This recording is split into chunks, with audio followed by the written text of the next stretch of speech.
बिस्मिल्लाहिर्रहमानिर्रहीम। अस्सलाम वालेकुम स्टूडेंट्स, कैसे हैं आप सब। आज की जो वीडियो ये 10th क्लास के साइंस मैथ की है और इसमें हम रिव्यू 3 एक्सरसाइज को डिस्कस करने वाले हैं और इसके क्वेश्चन नंबर 2 को डिस्कस करेंगे। क्वेश्चन नंबर 2 जो है ये आपका बहुत इंपॉर्टेंट है, इसमें से आपको 2 से 3 जो शॉर्ट क्वेश्चन हैं वो आ सकते हैं। इसके क्वेश्चन नंबर 2 में सबसे पहले डेफिनेशंस हैं। डेफिनेशन 5 आ रही हैं आपके पास, 5 डेफिनेशंस। इनके मैंने जो है वो नंबर्स लिखे हुए हैं, कहाँ कहाँ कौन कौन से पेजेस पे आपको ये डेफिनेशंस मिल जाएंगी। ये डेफिनेशंस भी हम देख लेते हैं एक दफ़ा, उसके बाद जो ये सारे क्वेश्चंस हैं ये हम सारे सॉल्व करेंगे। सबसे पहले डेफिनेशन जो है सबसे पहली है हमारी defined ratio and give one example. ये पेज नंबर 50 पे है। पेज नंबर 50 पे हम जाएंगे।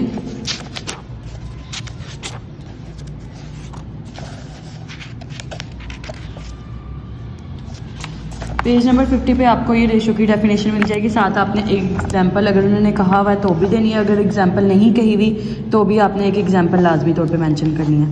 उसके बाद हम दोबारा जाएंगे पेज नंबर 51 पे।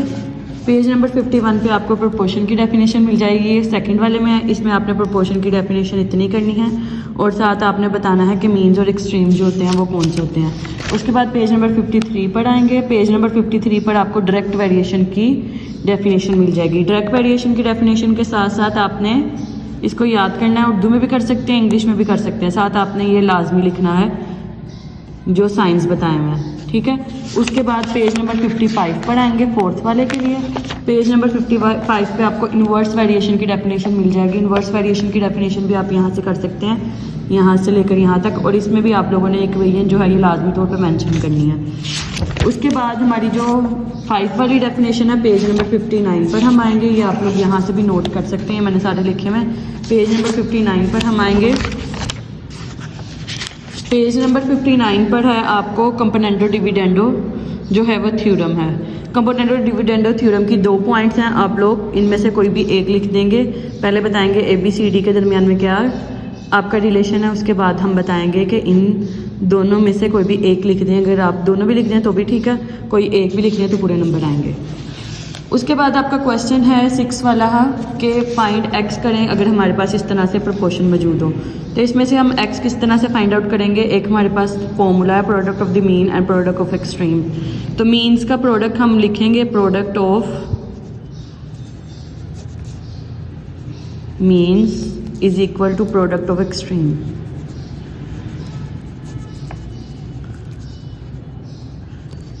तो मीन्स का प्रोडक्ट आपका होगा x इंटू 3 और एक्सट्रीम का होगा हमारे पास 6 इंटू 5। 6 5 आर 30 और 3 ये मल्टीप्लाई नीचे जाके क्या हो जाएगा डिवाइड। तो यहाँ पर हमारे पास आ जाएगा आंसर इसका 10। यही हमारी अननोन वैल्यू है। उसके बाद हमारा 7 वाला क्वेश्चन है, उसमें उन्होंने कहा है कि x डायरेक्टली प्रोपोर्शनल है y स्क्वायर के, और अगर हमारे पास x हो 27 और y 4 हो तो हमने निकालना है, उस टाइम पे k निकाल लेंगे और k निकाल के हमें y सेकंड वाली कंडीशन में पुट करेंगे।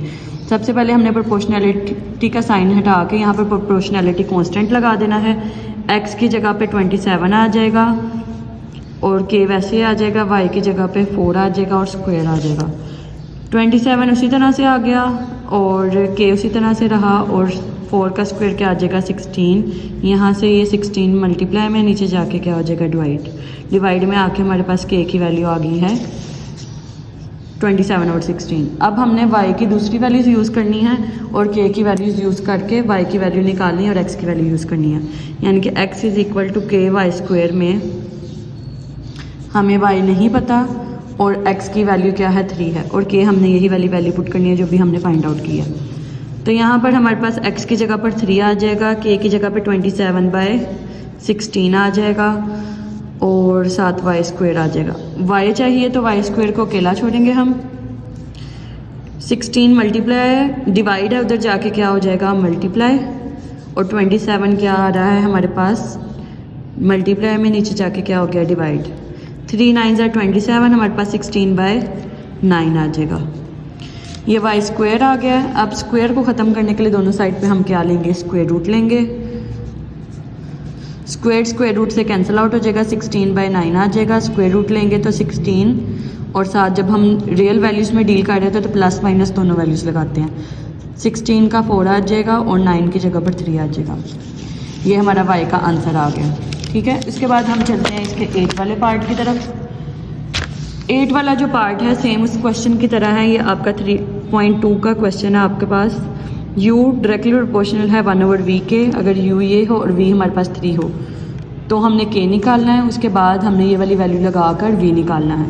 तो प्रोपोर्शनलिटी साइन हटा के हमने कांस्टेंट लगा दिया है, डिवाइड में v आ जाएगा हमारे पास। फिर उसके बाद हमने यहाँ पर u की जगह पर 8 वैल्यू पुट करनी है और v की जगह पर हमारी आ जाएगी 3। तो k की वैल्यू हम नेक्स्ट स्टेप में अगर जाएंगे, एरो से रिप्रेजेंट कर रहे हैं नेक्स्ट स्टेप पर। 8 और 3 क्या हो जाएंगे, मल्टीप्लाई। 3 8 जार 24। k की वैल्यू हमारे पास आ गई है 24। अब k की ये वाली वैल्यू कंसिडर करके और v की वैल्यू हमने निकालना है और u की वैल्यू हमने 12 कंसिडर करनी है। इक्वेशन हमारी यही वाली यूज़ होगी, u is equal to k/v। u की वैल्यू हमें 12 गिवन है, k की वैल्यू हमने निकाली है 24 और v की वैल्यू हमें नहीं पता। तो ये डिवाइड में इधर आके मल्टीप्लाई हो जाएगा और ये 12 मल्टीप्लाई था, नीचे जाके क्या हो जाएगा, डिवाइड। उसके बाद हमारे पास v आ गया, ये आ गया 24/12 आ गया, 12 2 ज़ा 24, v की वैल्यू क्या आ गई है 2। ये वाला क्वेश्चन भी हमारा सॉल्व हो गया। इसके अब 9 पार्ट की तरफ चलते हैं। 9 वाले पार्ट में उन्होंने कहा है आपका है, इसके क्वेश्चन को ज़रा हम रीड आउट कर लेते हैं क्योंकि क्वेश्चन आप लोगों का थोड़ा सा डिफरेंट है बाकी क्वेश्चन से। उन्होंने कहा है find the fourth proportional. Fourth proportional निकालना है तो इसका रूल क्या है, जो फोर्थ वाला होता है उसको हमने कोई भी एक अननोन वेरिएबल जो है वो लेट कर लेना है। यहाँ पर हमने जो है वो खुद से x सेलेक्ट कर लिया। फिर उसके बाद हम करेंगे इसको सेम वही मेथड जो हमने क्वेश्चन नंबर 5 में यूज़ किया है। फर्स्ट सॉल्व करने वाला जो क्वेश्चन किया था उसमें यूज़ किया था हमने। Product of the means and product of the extremes जो हैं वो इक्वल हैं।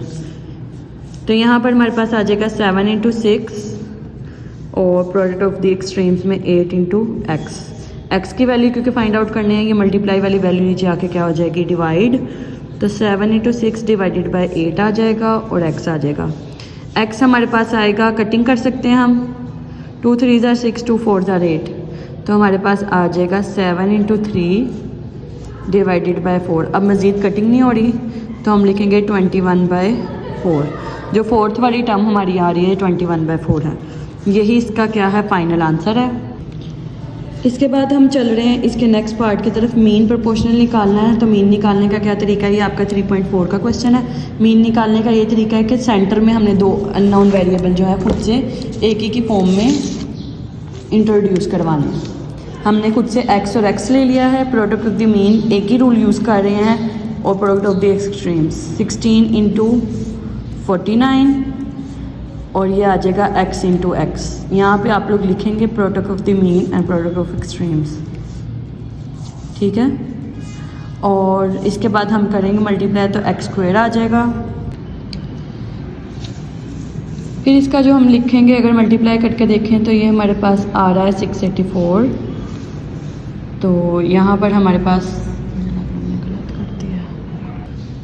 फिर इसका जब हम स्क्वायर ख़त्म करना है, इसको पहले हम इन्वर्टेड साइड में लिखेंगे। फिर इसका हमने स्क्वायर ख़त्म करना है तो दोनों साइड पे क्या ले लेंगे, स्क्वायर रूट लेंगे। स्क्वायर रूट जब दोनों साइड पे लेंगे तो यहाँ पर ये हो कंप्लीट स्क्वायर है किसी का, तो ये कंप्लीट स्क्वायर आएगा आपके पास 28 का। ये अपने कैलकुलेटर से चेक कर सकते हैं आप। क्योंकि हमने स्क्वायर रूट लिया है तो 2 वैल्यूज़ आती हैं तो इसलिए प्लस माइनस आता आएगा और ये 2 वैल्यूज़ दोनों इसके आंसर हैं। उसके बाद है हमारा थर्ड प्रोपोर्शनल। जब थर्ड प्रोपोर्शनल आता है तब क्या करते हैं हम, ये आपके पास वैल्यू है फाइंड दी थर्ड प्रोपोर्शनल। हमने थर्ड वाला निकालना है। जो थर्ड प्रोपोर्शनल होता है इसमें हम सेकंड वाले को 2 दफ़ा लिखते हैं। ये सेकंड प्रोपोर्शनल है, हमने सेकंड वाले को दरमियान में रख के 2 दफ़ा लिखा है। इसका सेम वही मेथड यूज़ होगा, product of the means and product of the extremes. ठीक है, यहाँ पर 4 4 ज़ा 16, मीन्स में आ जाएगा 4 × 4 और एक्सट्रीम्स में आ जाएगा x × 28। 4 4 ज़ा 16, x क्या आ गया हमारे पास वैसे ही 28 मल्टीप्लाई में नीचे जाके क्या हो जाएगा, डिवाइड। तो यहाँ पर हमारे पास आ गया। अगर हम देखें तो इसकी कटिंग हो सकती है, इसकी होगी हमारे पास कटिंग 4 4 ज़ा 16 और 4 7 ज़ा 28। तो हमारे पास x की वैल्यू आ जाएगी 4/7। इसको हम इन्वर्टेड फॉर्म में लिखें तो आ जाएगा हमारे पास 4/7 इस तरह से। ये आपका फाइनल आंसर है। इसके लास्ट वाले जो 3 सवाल हैं उसका ये सिस्टम है कि इसमें हम लोगों के पास डाटा जो है वो अनअवेलेबल है, पूरा नहीं है, तो इसमें हम जस्ट एक फाइनल इक्वेशन निकाल के उसको इस तरह से ही छोड़ देंगे। सबसे पहले ये ऊपर वाले क्वेश्चंस की तरह सबसे पहले हम k निकालेंगे। k निकाल के हमने y फाइंड आउट करना है, लेकिन y के लिए हमारे पास ना तो x की वैल्यू है, ना z की वैल्यू है, ना k की वैल्यू। जस्ट k की वैल्यू निकाल के हमने यहाँ पे पुटिंग कर देनी इक्वेशन के अंदर, तो हमारे पास जो है वो आ जाएगी वैल्यू एक जनरल फॉर्म में। क्वेश्चन आपके सामने इस तरह से लिखा गया, अगर हमारे पास y है directly proportional x square of z के, तो हमने फाइंड आउट करना है पहले ये वाले डाटा के मुताबिक हमने k फाइंड आउट करना है। k फाइंड आउट करके हमने y फाइंड आउट करना है। y जब फाइंड आउट करना है तो पहले वाला y जो है उसको हमने पुटिंग करनी है। पहले वाले y की जो पुटिंग करेंगे उसके बाद जनरल फॉर्म आ जाएगी। सबसे पहले हम इसके प्रोपोर्शनलिटी कांस्टेंट ख़त्म करके k लगाएंगे, फिर उसके बाद हमारे पास y की वैल्यू 28 गिवन है वो लगा देंगे। k वैसे का वैसे रह जाएगा, x की जगह पर 7 का स्क्वायर आ जाएगा और z की जगह पर हमारे पास 2 आ जाएगा। अब यहाँ पर k को अकेला छोड़ना है तो नेक्स्ट स्टेप कैसे होगा कि 2 मल्टीप्लाई डिवाइड में ऊपर जाके क्या हो जाएगा मल्टीप्लाई, और k वैसे ही रहेगा, 7 स्क्वायर है, 7 क्या हो जाएगा नीचे जाके 49। अब देखेंगे कि हम कटिंग होती है 7 4s are 28, 7 7s are 49। ये हमारे पास आ जाएगा k की वैल्यू 8/2 4s are 8, 8/7। ये 8/7 वैल्यू जो है हम इस इक्वेशन में पुटिंग करेंगे, क्योंकि हमारे पास कोई भी और वैल्यू नहीं गिवन है इसलिए हम जनरल फॉर्म ही इसकी लिखी रहने देंगे। हमारे पास y आ रहा है k x²/z। ना तो हमारे पास x की वैल्यू है, ना z की वैल्यू है, ना हमारे पास y की वैल्यू है, तो k की वैल्यू जो हमने निकाली है 8/7 यही रहने देंगे और बाकी सारी जनरल फॉर्म में लिख देंगे। अब आपको जिस तरह के भी प्रोवाइड की जाएँ, अगर पेपर में चेंज कर देते हैं तो फिर आपको जैसे भी प्रोवाइड की जाए यहाँ पे वैल्यूज पुट कर लेंगे। बहरहाल यहाँ तक आंसर जो है ये आपका जनरल फॉर्म में सेम है। इसी तरह का सेकंड क्वेश्चन है इसका, जो कि हमारे पास 13 वाला पार्ट बन रहा है हमारा सेकंड क्वेश्चन का। इसमें भी हमारे पास एक जनरल वैल्यू गिवन है, एंड भी हमने z निकालना है। z क्या है डायरेक्टली प्रोपोर्शनल है, प्रोपोर्शनलिटी का साइन ख़त्म करके x y आएगा हमारे पास। k की वैल्यू निकालनी है, z की जगह पे 36 आ गया, k की जगह पर k आ जाएगा, x की जगह पर 2 आ जाएगा, y की जगह पर 3 आ जाएगा हमारे पास। तो 2 और 3 6 हो के मल्टीप्लाई में नीचे जाके क्या हो जाएंगे डिवाइड, k की वैल्यू आ जाएगी 36/2 3s are 6, 6 6s are 36। तो k की वैल्यू नेक्स्ट स्टेप में जाएँ तो k की वैल्यू हमारे पास आ गई है 6।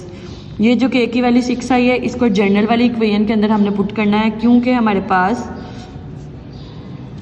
अब ना तो x की वैल्यू है, ना y की वैल्यू है, ना z की वैल्यू है, तो ये जनरल इक्वेशन ही हमारे पास z की वैल्यू को रिप्रेजेंट कर रही है। इसका 14th वाला पार्ट देखें तो 14 वाले पार्ट में भी हमारे पास इसी तरह से है। पहले हमने प्रोपोर्शनलिटी कांस्टेंट लगाना है, प्रोपोर्शनलिटी कांस्टेंट लगा के उसके बाद w की वैल्यू पुट करनी है। w की वैल्यू हमारे पास क्या है 2, k की वैल्यू हमें नहीं पता है, v की वैल्यू हमारे पास है 3, 3 का स्क्वायर आ जाएगा।